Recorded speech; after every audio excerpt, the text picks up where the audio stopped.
High বন্ধুরা, এই যে দেখুন জামাই ষষ্ঠীর খাওয়ার। এখানে লুচি আছে, এখানে ঘুগনি আছে, তারপরে আম, তারপরে মিষ্টি, ভাত, পটল ভাজা, পাঁপড় ভাজা, লঙ্কা, তারপরে মাংস, ডাল, তারপরে কচু শাক। যতটুকু পেরেছি করেছি।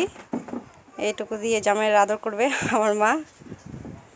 তো আমাদের বাড়িতে পুজো হয় না, অ্যাকচুয়ালি আমাদের বাড়িতে শুধু খাওয়া দাওয়াটাই হয়, আর নিয়ম করা হয় না, আমাদের মধ্যে নেই।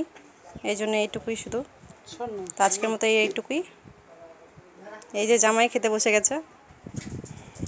এটা আমার যাইবো, মেজে যাইবো।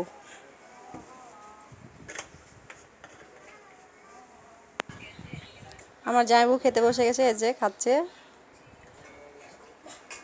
ভালো লাগলে লাইক, কমেন্ট, শেয়ার, সাবস্ক্রাইব অবশ্যই করবেন। টাটা। হাই বন্ধুরা, এই যে দেখুন এখানে লুচি ভাজছি, লুচি ভাজা হচ্ছে।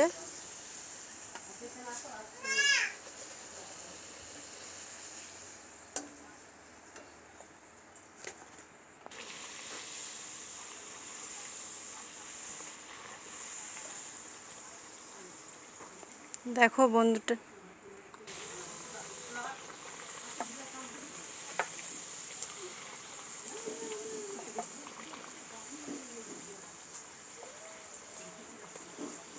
তো দেখো বন্ধুরা, দেখুন লুচিগুলো কি সুন্দর ফুলছে।